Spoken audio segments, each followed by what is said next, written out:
Hello, welcome to how I turned this giant Exoterra background that I got for free into this rocky background for my Leopard Gecko. Wow, I know. But for some reason whenever I record a background build, a wild spider wants to be included in some way or another. So this is a beautiful mother of a cellar spider carrying her egg sac in her mouth. And I think cellar spiders are awesome, and I wanted to showcase her before we got started. And there she goes. So here's me measuring. I'm building this background in a 40-gallon breeder Exoterra. This is me measuring and cutting. There's likely a much better way to cut foam, but I have this hot wire foam cutter that I used, and then I made sure it fits in the enclosure. And oh wow, it fits so perfectly, I might as well cut a little bit more because I knew I was going to be covering it with grout, and grout will make it a little bit thicker than what I originally cut it to be, and I wanted to allow space for that. I also had this vision of creating kind of a staircase effect, and so I'm cutting out these diagonal side pieces, which I think are kind of fun. And then I planned out where my ledges were gonna go, and this is where I make my first mistake, which there will be many in this video. I put that side piece where the side piece was not gonna originally go, but I didn't think about it, so I started foaming. I'm using Great Stuff spray foam, the classic. We all know and love it. I was originally wanting to do a lot more crevice-y type work and rely more on styrofoam instead of spray foam, but I was actually in the middle of moving. I had probably 4 days before I moved out of this apartment. We'll get back on that later, but this is where I realized I made the mistake of where the side piece was supposed to go, and so that was me trying to shove the ledges that I misplaced into a better spot. And then the foaming was done. There's definitely a lot of things I would have done differently. I was quite disappointed in how it was looking at this point, but remember, time, I was moving in 4 days as of starting this project, so we just had to get a move on. I started carving, initially started to use a razor blade, and then thought, what was I thinking? And then I just used a serrated knife like a normal person. The first carve through is the classic, just getting all of the smooth parts off of the spray foam so that it can hold the grout better when that step comes. This step of removing the smooth surface of the spray foam always kind of reminds me of a middle-aged man carving the turkey on Thanksgiving, and he's super proud of it. I'm a vegetarian and I've never cut a turkey before, so this is really as close as I can get to that feeling, and I get it. So if you're a middle-aged man, make sure you cut the turkey really good this year. Thanksgiving is coming up. Anyway, after I get all of the smooth surface off of the spray foam, that's when the more fun, artistic part of the carving comes in, where I'm actually creating the rock shapes. I am basing this background off of habitat photos of wild leopard geckos, so I'm trying to get as close to that as possible. However, when I start carving, I kind of just let the rocks speak to me. It's kind of like marble sculpting, where like the sculpture is already inside the marble. You just have to be the one to free her, which is obviously a one-to-one analogy, as me carving rocks in spray foam requires just as much precision, skill, talent. And this is how it turned out. My only real tip for carving rocky backgrounds is to exaggerate the crevices and details a lot more than you might expect to. Because remember, we're covering everything in grout, which is quite thick, and so a lot of those details can get covered up. So here's the grouting step. I just use sanded grout and mix some acrylic paint in it to give it kind of a base color to work off of. And my first layer of grout, I make it pretty watery and thin, just to kind of get a base color down, and that way it can kind of seep into the cracks and crevices where my paintbrush can't really reach. If I went thick right away, then it wouldn't get in all the places that I want it to be. I also noticed that on parts that weren't the carved spray foam, like the ledges that were still the old background material, the grout did not want to stick onto it, and so I tried sanding those parts just to see if it was the smooth texture that grout tends to hate, and it did seem to work a little bit, but regardless, I still had to use at least 2 coats of grout all over the background. Some parts I even used another little coat, which is fine because I feel like it does add kind of a rocky texture, although the more coats you add, the more likely it'll start to crack, which I actually didn't mind. Mine definitely cracked a little bit, but I feel like it kind of adds to the realism. Rocks are cracky, and that's beautiful. Anyway, I think you've seen enough grouting. This is how it looks at this step, and a lot of people stop here and they just grout it and they say, cool, that's a rock, and it so is a rock. I think it looks alright like this, but I did want to keep going, and so I'm gonna paint mine. And you can also see that the grout just doesn't lay as nice on those ledges made of the styrofoam that I was talking about.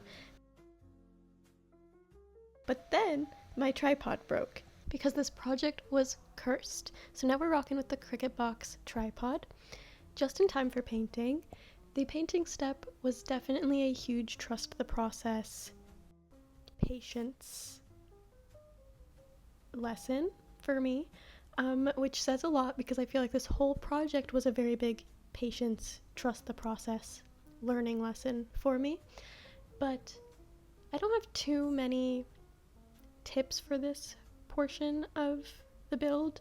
I chose my paint colors by once again using that reference image of the wild leopard gecko habitat and color picked the different parts of the rocks to see what color paints I should choose. And then I just started painting.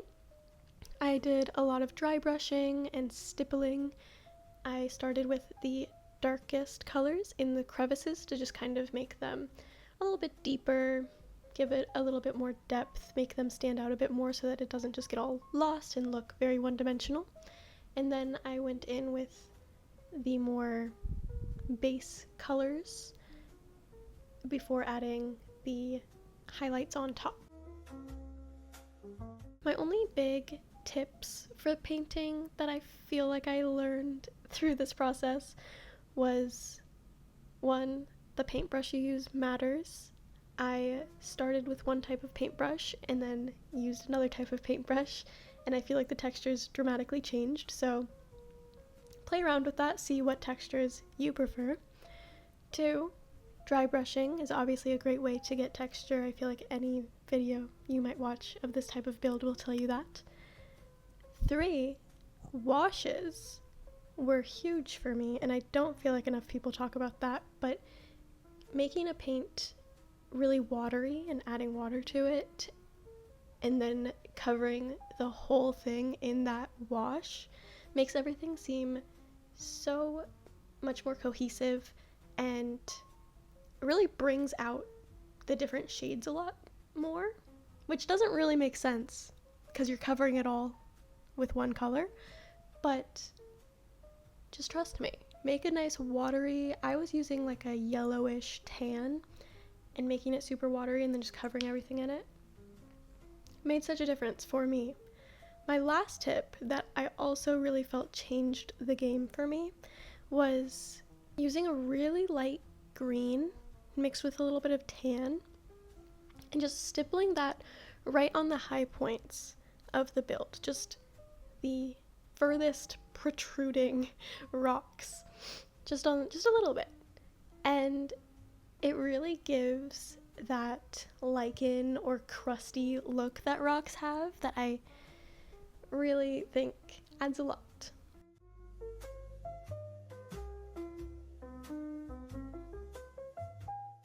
This is how it turned out. I think it's okay. And just okay. It did not turn out exactly how I envisioned it. I was really letting the rocks speak through me. I will be honest, I stopped looking at the reference images and just kind of did my thing. So maybe it's not what I wanted, but it's what the rocks needed. And then I sealed it. I'm just using a water-based polyacrylic that I just had on hand because I was going to refinish my nightstand on the same day. Not to brag my independence and multi-talented nature, but I did in fact ruin my nightstand the same day. Maybe DIYing just isn't for me and I just need to take a step back. Or maybe just don't DIY so many things right before you move apartments to very different locations. Anyway, a lot of people here use pond sealer because it's guaranteed to be animal safe and waterproof. But I was watching videos of people using pond sealer and I didn't love how wet it made the backgrounds look because I'm going for a very deserty rock landscape, at least background wise. And I felt like pond sealer, whenever I saw it, it just looked really wet because it's for a pond, which are wet.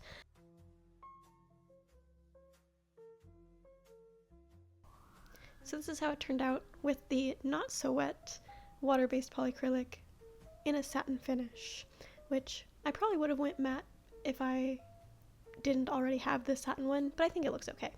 And then I decided to make sure that everything fits together like a perfect little puzzle piece, and of course it didn't. So I ripped off chunks of this ledge until it did work. I don't know what my problem was with this project, but I just was not thinking. I just wasn't thinking, but it's fine. I think it's good to show my failures as a keeper and a person to keep me humble. So eventually, with enough chunks ripped out, it looked incredible. And then I accidentally broke my silicone gun.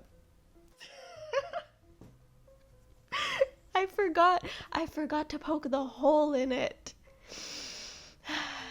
And so then I really didn't want to go to the store, but I did, and then I got the wrong silicone. Why'd I get the white one? I wanted the clear one, but I was so stressed because I was moving in like a day. I was moving the next day at this point, and I needed the silicone to seal and harden before I moved. So I went to the store, which, by the way, is like an hour away. And I had to go all the way there and all the way back and then seal it and hope it was cured in the morning when it was going in a moving truck. And here's how it turned out. I think it looks alright. It looks rocky. And then once I moved to my new place, I cleaned it up a little bit with a razor blade just to get some of that silicone off since I didn't get the clear one. I didn't want the white stuff everywhere. So once it was all cleaned up, this is actually the finished product. I think it turned out okay. Is it exactly how I envisioned it? No. My leopard gecko has not been in it yet, so this is me. If I was her, her name is Styx, and she's gonna love it. And there will be a video of me completing this enclosure and her exploring it soon. Soonish. Don't hold your breath. But you know, I wanted to give you kind of a sense of like where she might explore, what type of crevices she might get into. So this is kind of to help you envision that. I hope you enjoyed. This video was strange, and I love you, and goodbye.